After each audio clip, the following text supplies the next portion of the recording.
Cuman yang paling memprihatinkan adalah sekarang di depan mata kepala kita sendiri, kita harus menyaksikan simbol terakhir lepas. Saya kalau datang ke masjid seperti itu, justru lokasi itu saya tutup, karena saya nggak mau ada setan di antara kita. Bismillahirrahmanirrahim. Rindu surga.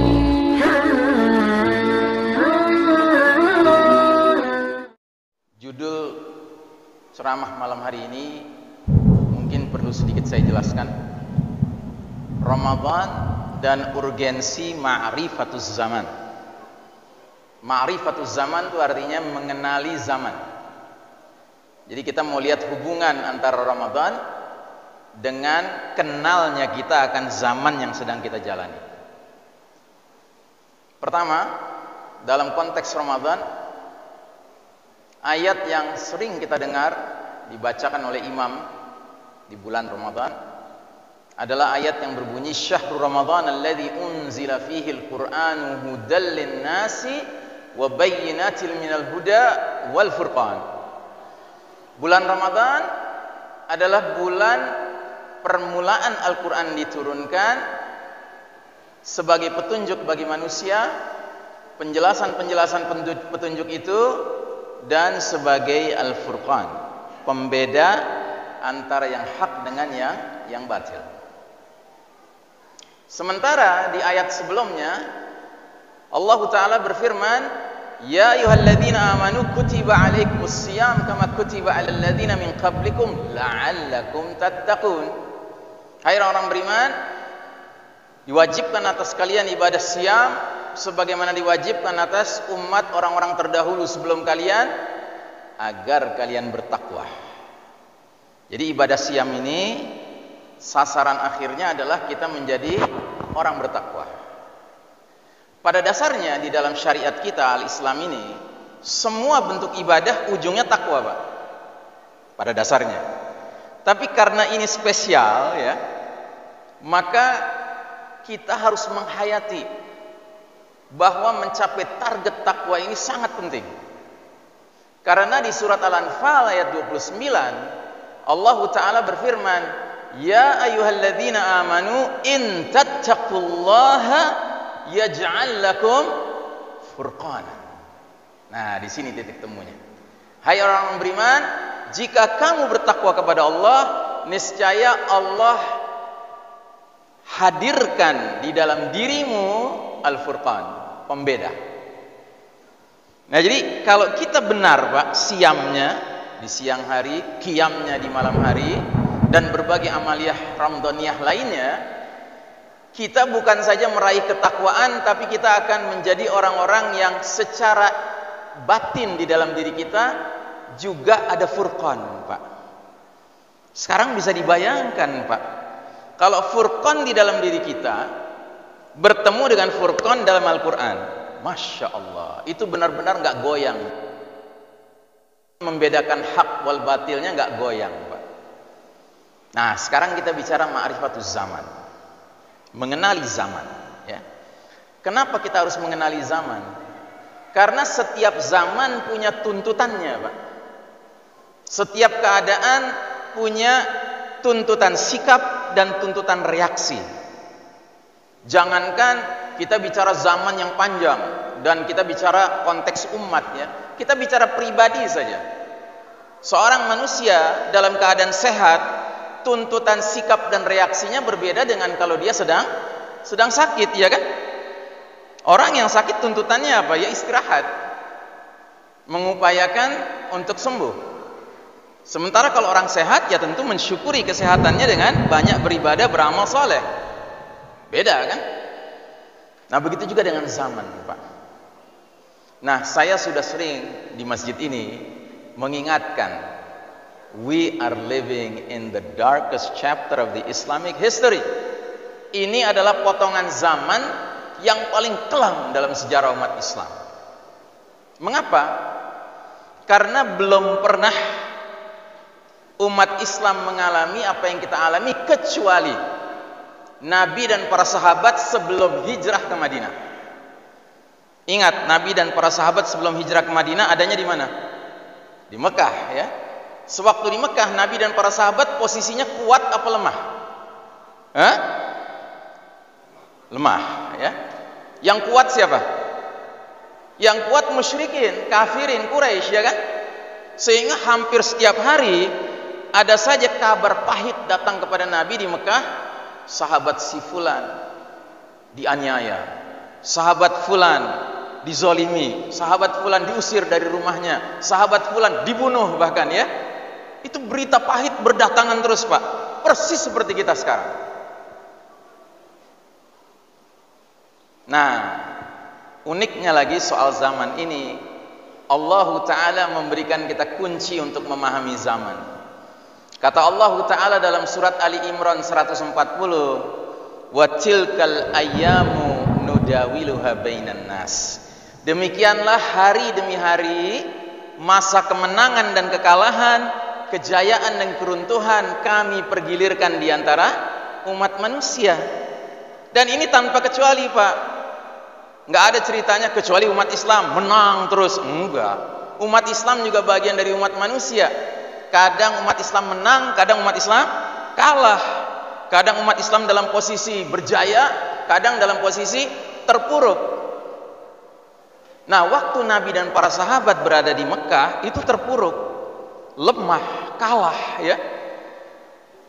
Tapi setelah Allah izinkan hijrah ke Madinah, pelan tapi pasti Nabi dan para sahabat posisinya menguat.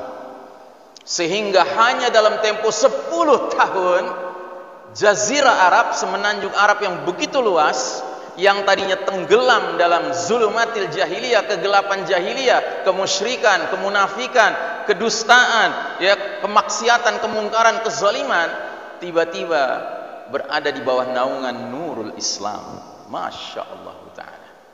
Dan itu terus berkembang, Pak.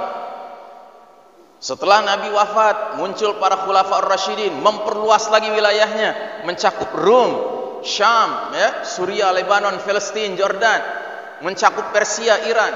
Kemudian muncul para khalifah-khalifah berikutnya yang dijuluki Nabi sebagai raja-raja, karena memang mereka polanya sudah berubah. Pergantian khalifahnya pakai sistem waris mewarisi. Tapi Masya Allah, Islam makin meluas sampai ke China, sampai ke negeri kita, alhamdulillah. Nah, jadi waktu Nabi hijrah dari Mekah ke Madinah, terjadilah sunnatut tadawul, sunnah pergiliran. Yang tadinya kalah menjadi berjaya, dan berjayanya lama, Pak. 1342 tahun berjaya umat ini, Pak. Sampai tahun berapa? Ya tahun 1342 Hijriah. Persis 100 tahun yang lalu, Pak. Tapi qadarullah, atas kehendak Allah, tahun 1342 Hijriah Allah mengeluarkan lagi sunnatullah, sunnatut tadawul, sunnah pergiliran. Dicabutlah hak kepemimpinan umat Islam atas dunia ini, dan Allah serahkan ke pihak lain. Siapa pihak lainnya? Barat, Eropa, Amerika, yang tidak lain adalah masyarakat Yahudi Nasrani. Sejak 100 tahun yang lalu, Pak, kita hidup dalam kondisi terpuruk, ya. Dan apa yang terjadi? Yang terjadi adalah hadis Nabi yang berbunyi, latun qadanna ural islami urwatan urwatan. Tali ikatan Islam akan lepas, simpul demi simpul. Setiap simpul tertentu lepas, manusia bergelayutan pada simpul sisanya. Itu lepas lagi, bergelayutan pada simpul sisanya.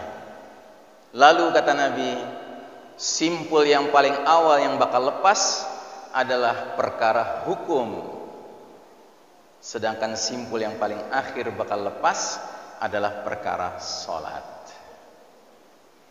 Dalam tempo 100 tahun, kafir-kafir Yahudi Nasrani ini, Pak, berhasil mengarahkan umat Islam untuk menggeser hukum, bukan hukum Islam di negeri kaum muslimin, tapi hukum bikinan manusia.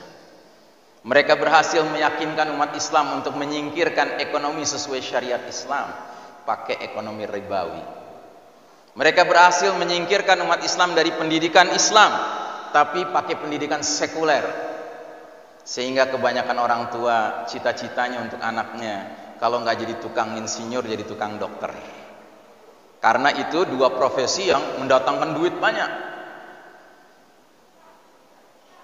Yahudi Nasrani berhasil mempengaruhi kita meninggalkan budaya Islam dan bangga dengan budaya mereka. 14 Februari merayakan Valentine's Day, 31 Desember merayakan malam tahun baru dengan cara mereka bermaksiat, ya, tiup trompet, bakar uang, ya.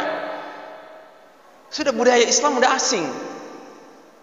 Ini simpul demi simpul lagi copot nih, Pak. Terus simpul medis kedokteran copot. Dulu kita mengenal zaman Islam berjaya, tibbun nabawi, pengobatan cara Nabi. Tabibnya rendah hati. Kalau berhasil sembuh pasiennya, dia akan mengingatkan pasiennya, alhamdulillah Allah telah menyembuhkan kamu. Gak pernah dia tepuk dada. Tapi sekarang medis modern barat kafir ini melahirkan dokter-dokter yang begitu pedenya sampai berani mengatakan, Pak, hasil diagnosa jantung Bapak, umur Bapak tinggal 3 bulan. Na'udzubillah min dzalik. Seolah-olah ucapan dokter sabda Nabi, Pak. Jadi sudah lepas, cara pengobatan Islam sudah lepas. Militer, tidak ada militer di negeri kaum muslimin yang ruhnya ruhul jihad. Bahkan jihad dianggap sebagai penyakit, sebagai sesuatu yang harus dijauhi. Yang muncul adalah slogan, right or wrong is my country. Mau benar mau salah pokoknya bela negara. Kalau di negeri tertentu, right or wrong is my cukong, ya. Mau benar mau salah pokoknya gue bela cukong gue.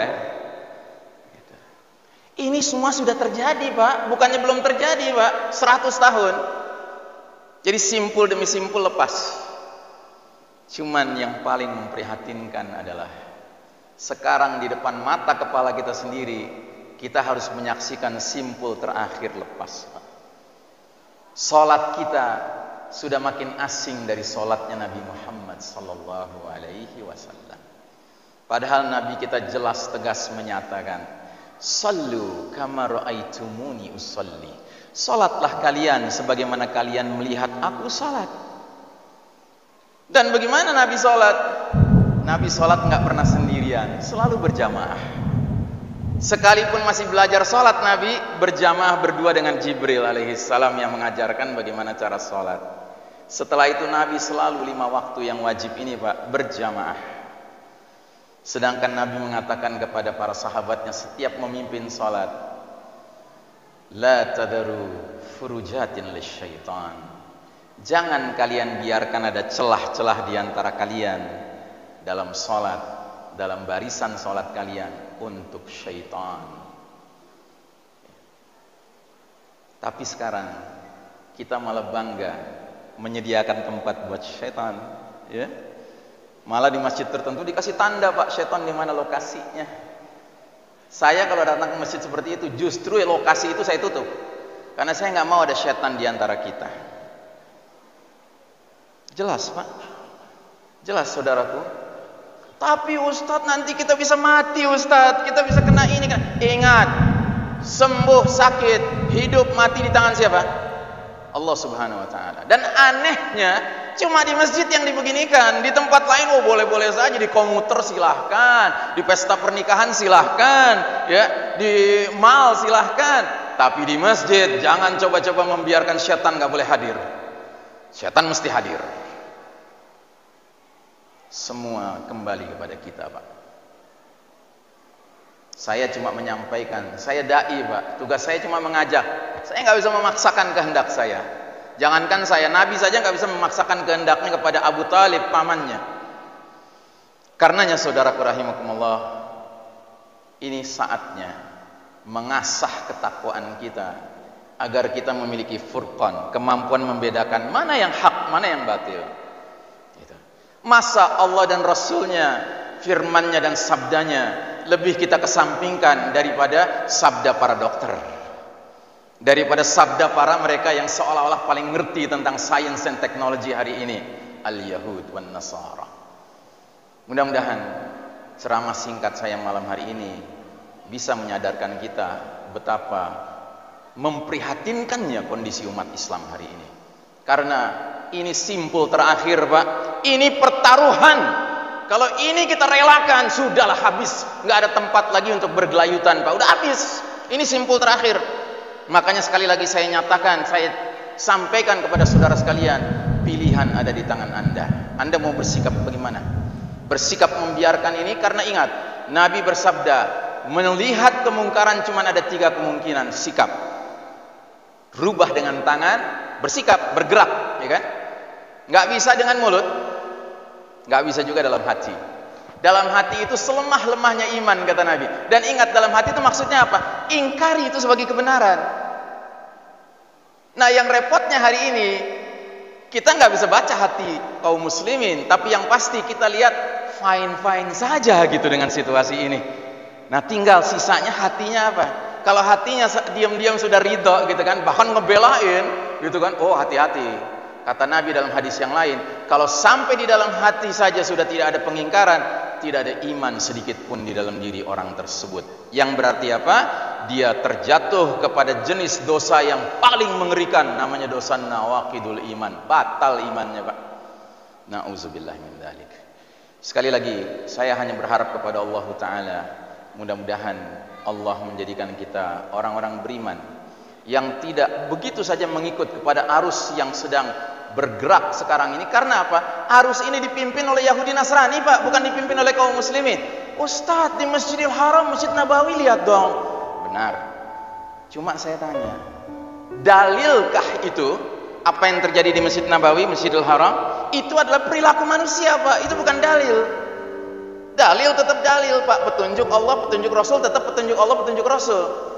Sementara yang menetapkan aturan main di Masjidil Haram, Masjid Nabawi sekarang siapa? Manusia juga. Memangnya manusia itu nggak terikat dengan Nabi Muhammad SAW?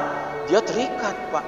Kalau dia ingat pesan-pesan Nabi, jangan biarkan celah itu jadi tempatnya syaitan. Masa iya dia akan rela mengeluarkan fatwa seperti itu?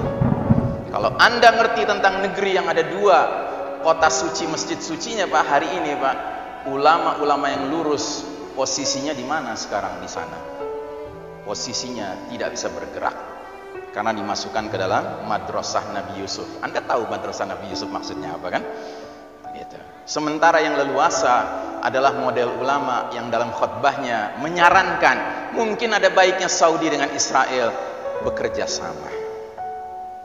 Jadi saudaraku rahimakumullah, marilah kita menjadi umat yang memiliki ketakwaan yang sampai menghasilkan furqan, karena kalau ini tidak kita capai, Pak, dahsyat sekali kemungkinan yang kita ikuti. Yang buruk kata orang kita tolak-tolak padahal baik menurut Nabi. Yang baik kata mereka padahal buruk menurut Nabi. Bagaimana? Pilihan ada di tangan kita masing-masing. Kita akan berdiri di depan Allah Ta'ala nanti. Kita akan berdiri mendekati Nabi, berdiri di atas telaganya, di dekat telaganya, dan kita boleh jadi dipanggil-panggil sama Nabi karena kelihatan bekas cahaya wudhu kita di muka, di tangan kaki kita, dipanggil-panggil, halumma halumma. Ini ada hadisnya ya. Malaikat mengusir, nggak boleh deket-deket Nabi. Nabi panggil karena Nabi yakin ini pernah wudhu di dunia, pernah sholat di dunia, tetapi malaikat menghalau. Akhirnya malaikat menjelaskan, engkau tidak tahu, mereka merubah ajaranmu setelah engkau. Terus kata Nabi, menjauhlah kalian. Nabi tidak mau dekat-dekat dengan orang yang berani merubah ajaran Nabi SAW. Ya, ajaran Nabi yang paling pokok apa? Tauhid. Sesudah itu apa? Salat. Aqulu qawli hadza fastaghfirullah li wa lakum innallaha huwal ghafurur rahim. Uhibbukum fillah. Ramadan mubarak, Ramadan karim. Wassalamu alaikum warahmatullahi wabarakatuh.